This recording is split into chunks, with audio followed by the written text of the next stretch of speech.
A seguir, programa Valores, informativo semanal da indústria.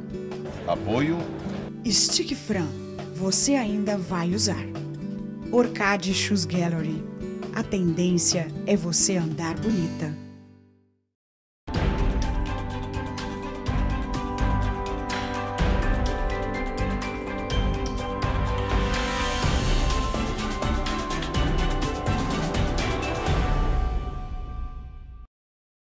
Boa noite. O programa Valores está começando agora e você não perde por esperar. Nessa edição, que está um tanto quanto didática, vamos mostrar para vocês uma exposição um tanto quanto diferente e muito, mas muito informativa. É a exposição A Influência Italiana na Industrialização Paulista. A exposição, com 19 painéis, apresenta 3 temas básicos. Vale dizer que ela será apresentada em 10 escolas do Senai e Franca está no topo dessa lista. É a terceira cidade a sediar essa exposição riquíssima, né, professor?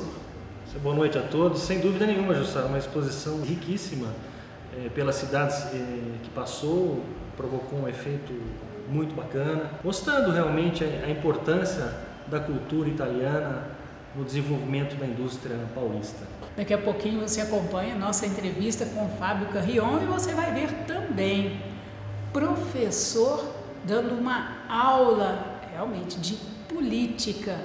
Ele é candidato sim a deputado federal, esteve em Franca, mas não à procura de votos. O movimento dele é diferente. Eu sou contra, viu? Não sei se eu devia até falar isso, mas acho que pela minha transparência, pelo jeito que eu sou, devo falar, eu sou contra essa questão das políticas compensatórias.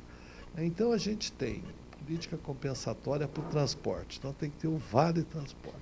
Política compensatória para a alimentação, precisa até dar alimento nas escolas, etc. Então isso é o tipo da coisa que só gera corrupção. O programa Valores está começando agora e a gente volta já já. Estamos apresentando Programa Valores. Se você quer ser notado por aquilo que faz, busque sempre o melhor e não fique pra trás. Daqui pra frente vai ser diferente. O seu calçado, o melhor componente STK. Stick Fran STK, você ainda vai usar. Stick Fran STK, você ainda vai usar. Franca, Jaú, Birigui e Novo Hamburgo.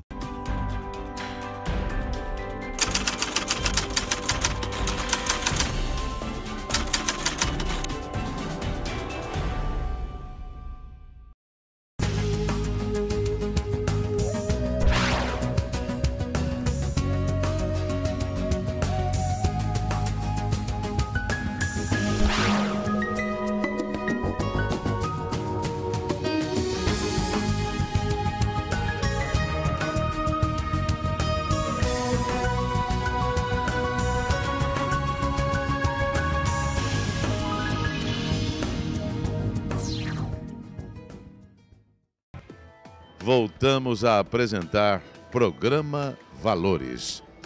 Franca vai sediar uma exposição inédita. Dos dias 18 a 22 de agosto, a Escola Senai traz para a nossa cidade a exposição A Influência Italiana na Industrialização Paulista.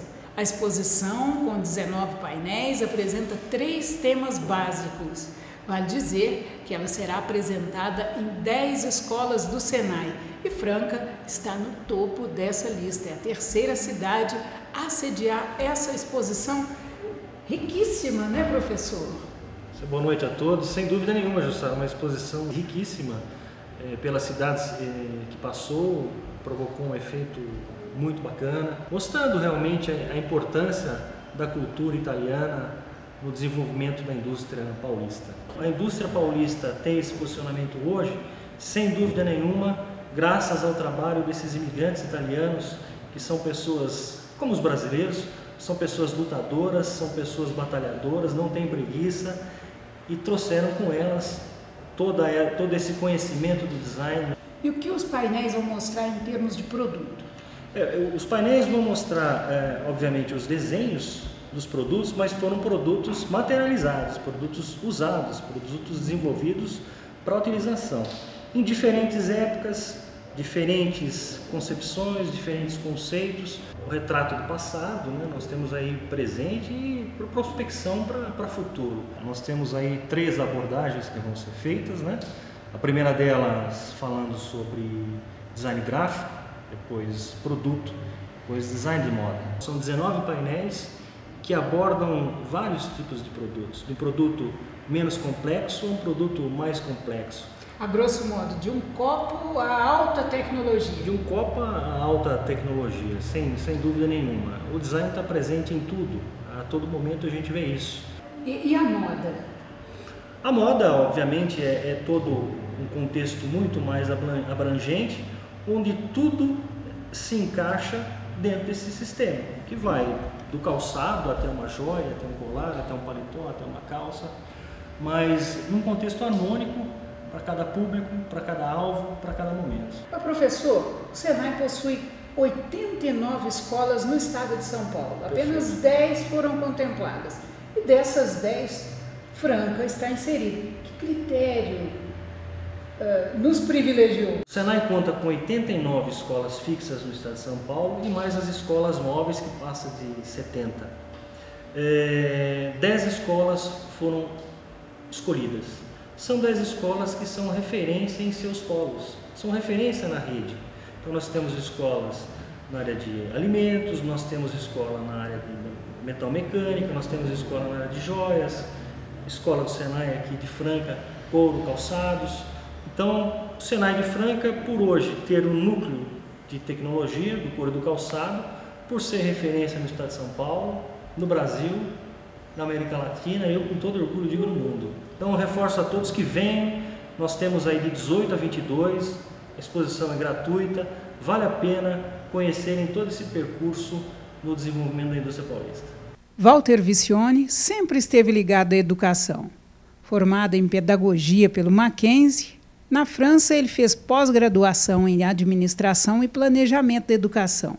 Atuou ainda como consultor do Banco Mundial no projeto de reorientação do sistema de formação profissional do Marrocos, mas foi no Senai, onde atua desde 1970, que Vicione consolidou sua carreira profissional. No Senai de São Paulo, ele já exerceu os cargos de diretor de escolas, diretor de organização e planejamento e diretor técnico. Hoje, Walter Vicione é diretor regional do Senai, superintendente operacional do SESI e membro titular do Conselho Estadual de Educação de São Paulo. Mas eu quis entrevistar o professor justamente por se tratar de um educador que, no Dia dos Professores, fez o seguinte apelo, abre aspas, eu sei na pele as adversidades encontradas no desempenho da profissão por vocês abraçada. Por favor, não desistam. Então, conhecimento dos meandros o senhor tem. Ainda assim, o senhor se candidatou. Por quê? Para mudar um pouco esse estado de coisa. O povo quer mudança. O povo anseia, sabe disso. Ou deu certo, o sistema nos cegou. Para onde nós vamos? O que é que vai acontecer? Eu acho que o povo quer mudança. Há um movimento de ruas. Nós assistimos um movimento de rua. Nós assistimos um conjunto de protestos, está certo que um pouco poluído por outras atividades, mas há um descontentamento geral em relação às formas como o Brasil está sendo conduzido, ou como nós queremos conduzir isso, né? Acho que o Brasil está precisando de ter políticos e gente que faz política tendo no peito o bem-estar da sociedade e não o seu próprio bem-estar. As pessoas estão lá para defender interesses privados, interesses particulares, tal, e não em favor do bem comum, do bem-estar da sociedade, mas em favor de daquilo que lhe traz vantagem. E você sabe muito bem que a gente precisa mudar esse estado de coisa. Hoje, o Brasil e os municípios vivem numa dependência mútua do deputado que consegue a emenda orçamentária para aquele município. ele continua, num certo sentido, mantendo esse município numa escravidão, eu diria, porque esse município, cada vez mais, por não ter uma reforma tributária, fica dependendo de um deputado que consegue, por outros meios, se perpetuar no poder, porque ele consegue trazer recursos para o município que, de direito, já deveria ser do município. Chega a ser vergonhoso se a gente imaginar isso. Na minha opinião, sinto isso.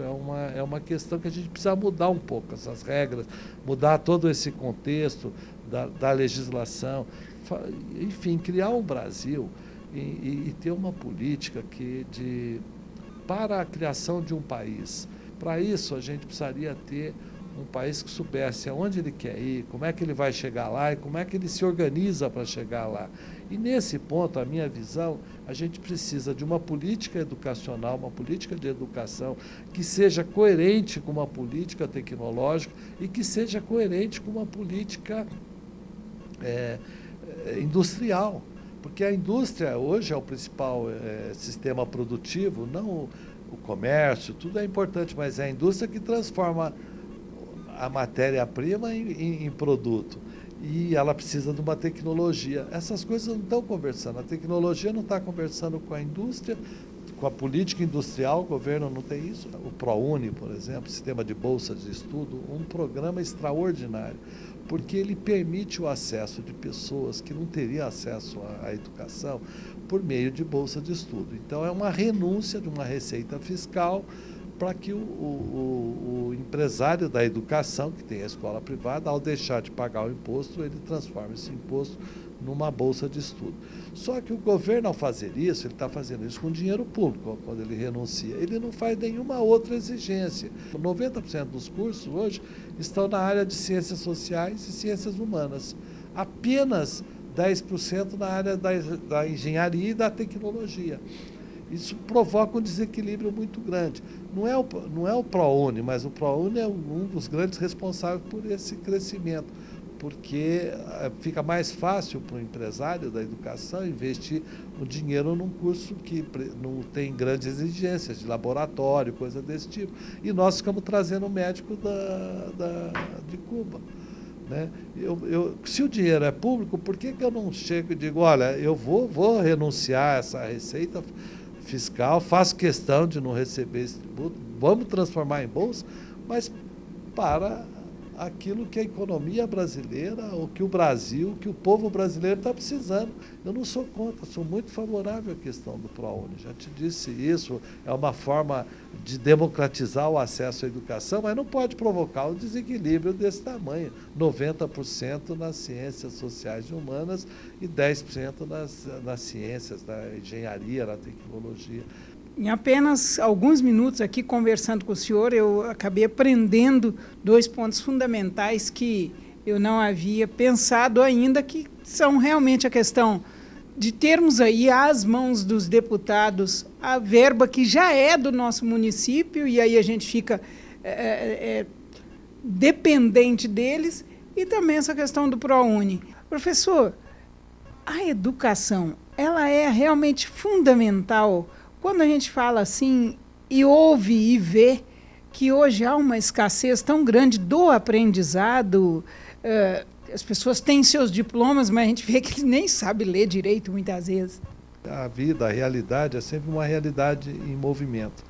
E a educação, na minha maneira de entender, além da escolarização, a educação como um todo, significa isso, entender esse movimento, perceber esse movimento, estar preparado para agir e reagir a essas mutações que a sociedade nos provoca, que a tecnologia nos provoca, que esse movimento nos provoca.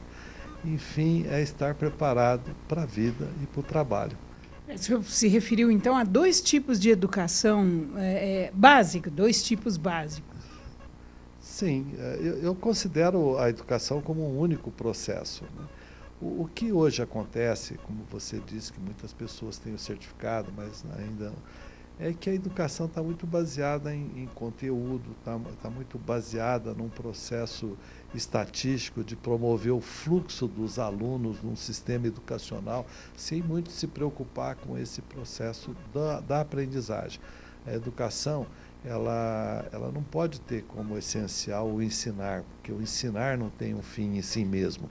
O que é essencial no processo educativo, na educação, é o aprender juntos. Então, o professor aprende com o aluno aprende com o professor, os filhos aprendem com os pais aprendem com os filhos. Recentemente, o HSBC fez uma pesquisa no mundo sobre a participação das famílias na educação. E lá revelou que o Brasil, a família brasileira, os pais brasileiros são os que mais investem na educação. Mas essa interpretação ficou no vazio. Eu entendo que, no fundo, no Brasil, os pais estão terceirizando a educação. Então, se eu dou a melhor escola para o meu filho, eu posso pagar, eu dei a melhor escola para os meus filhos, ele já se sente que cumpriu o papel dele. Mas ele não está com os filhos, ele não convive com os filhos, ele não vive as situações que os filhos estão vivendo nesse movimento e tal, porque ele acha que ele já deu a melhor escola para os filhos. E isso eu acho que é um comportamento equivocado. A família tem um papel extraordinário nesse processo de educar. A educação no Brasil hoje carece de bons exemplos. E isso nós temos péssimos exemplos nas telenovelas, na política, enfim, nos estádios de futebol, na forma como as pessoas se comportam. Acho que o Brasil é um país hoje, quando eu vejo isso e olho isso assim de uma forma criticamente, que vive de pequenos delitos, que vive de transgressões. É um papel que se joga na rua, isso é uma transgressão. É um motorista que não respeita a sinalização do trânsito, do tráfego. Enfim, isso tudo carece de bons exemplos. Delito é delito, não importa o tamanho. Não importa o tamanho. É uma coisa que está um pouco na cultura, né? Você vê nos estádios os japoneses, né? Foi uma lição, foi um exemplo maravilhoso. Um país que não tem lixo, né? Captadores de lixo, porque o lixo é responsabilidade de cada pessoa. Hoje a cidadania no Brasil é tutelada. O que é, professor, cidadania tutelada? Na minha opinião, vamos imaginar o seguinte: é a excessiva proteção do cidadão que não precisa dessa proteção. Se eu quisesse trabalhar como um profissional autônomo, única e exclusivamente para uma empresa, a lei não me permite. A lei trabalhista vai dizer não, e o empregador vai falar, não, se eu contratar você, só você por isso, amanhã vai ter um vínculo de trabalho, vai ter... Eu já passei por isso. Pois é, eu também. E eu sou uma pessoa adulta, tenho curso superior, sei o que eu estou fazendo, eu não tenho nenhum interesse nessa... Mas a lei quer me tutelar. Quer dizer, eu sinto isso. E daí outros exemplos que a gente pode ter da excessiva intervenção do Estado, da lei na vida das famílias, tentando regulamentar essa espécie de coisa. Eu sou contra, viu? Não sei se eu devia até falar isso, mas acho que pela minha transparência, pelo jeito que eu sou, devo falar, eu sou contra essa questão das políticas compensatórias. Então a gente tem política compensatória para o transporte, então tem que ter o vale transporte. Política compensatória para a alimentação, precisa dar alimento nas escolas, etc. Então, isso é o tipo da coisa que só gera corrupção. O correto seria que a família brasileira pudesse mandar o filho para a escola alimentado, que pudesse usar o transporte coletivo de massa. Isso também é um exemplo de cidadania tutelada, em que cria-se essas dependências e as pessoas então falam, não pode mudar. Já pensou se eu perder o salário educação? Já perdesse o salário... Vai viciando nisso. Vai criando um sistema de dependência das pessoas. E que isso faz com que a população se subordine a essas políticas que buscam compensar. Então, criando um estado de dependência que não pode continuar. Um dia, a despensa vai esvaziar. E aí nós não vamos ter mais nada na despensa. Como é que nós vamos distribuir aquilo que a gente não tem? É isso que me preocupa. Não é o aqui, ó, agora. Agora estão lá, está lá a dispensa. Dá-se um jeitinho. Dá-se um jeitinho. Mas vai chegar um momento que a gente não vai conseguir fazer isso. Está precisando um pouco dessa conscientização, dessa sensibilização, que o próprio sistema acaba dificultando nesse processo de relação de dependência. que precisa ser um dia extirpado desse país. Com essa aula de cidadania que a gente encerra essa edição do programa Valores, na semana que vem, outra edição do seu informativo semanal da indústria. Tenham todos uma boa noite e até a semana que vem. Tchau.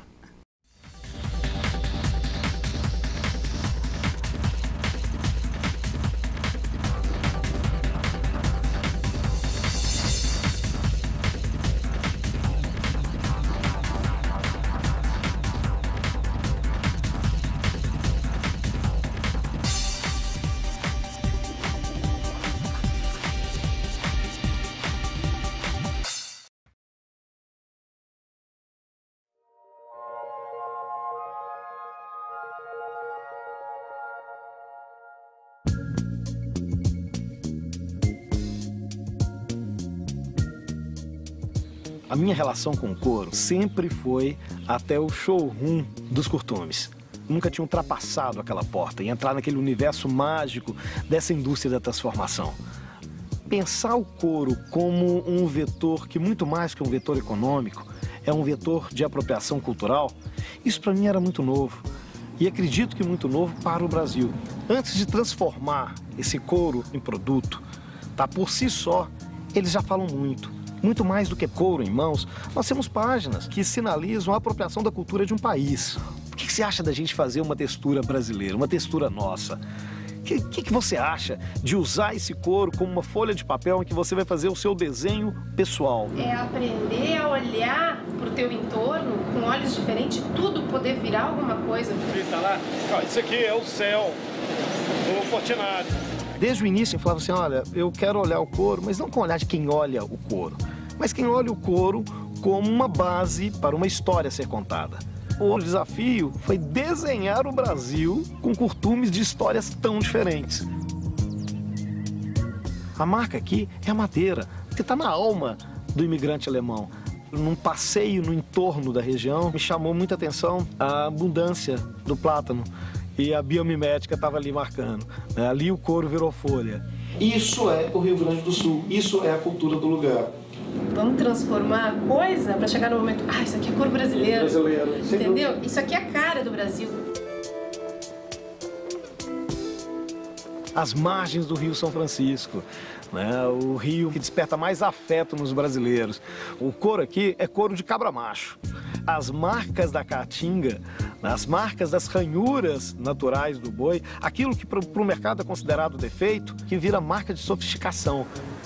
Não muito longe dali, de encontro ao maior curtume do mundo, que está no Brasil.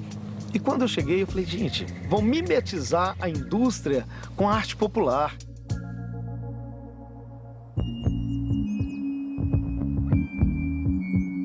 E no meio, aí no interior de São Paulo, os dois curtumes que falassem de um Brasil urbano. Criar essa conexão da obra do Portinari com o curtume daqui da região, eu acredito que pode humanizar a imagem que as pessoas têm de um curtume, né, ou de um trabalho, num primeiro momento, árido. Agora, a grande surpresa foi entender o couro como uma matéria viva. Uma matéria de N possibilidades. Foi pensar o couro, sim, como uma página em branco, como uma seda pura, como o melhor algodão, como o melhor linho, como uma matéria nobre. E foi muito mais fácil do que eu imaginei, porque o couro é isso. Que nós conquistamos uma coisa nos últimos 10 anos que nós nunca tínhamos tido na nossa história, que é a autoestima. Diante de um mundo caduco, diante de um mundo desanimado, isso é a cultura desse país. Uma cultura diversa, uma cultura multifacetada, uma cultura que nos traz um inverno europeu do sul e nos traz um inverno do semiárido do Nordeste. Cores diferentes, cartelas de cores várias, texturas várias. Nós somos mestiços e é isso que nos salva. Porque com isso nós podemos ter um olhar difuso sobre pontos que o mundo olha para o mesmo lugar. É nessa pele que a gente pode registrar muito mais do que números. A gente pode desenhar memória, a gente pode desenhar história, a gente pode desenhar caminhos possíveis de se pensar um design no Brasil, um design de moda, um design de interiores, um design de produto, né? Pensar o couro como base de desenho.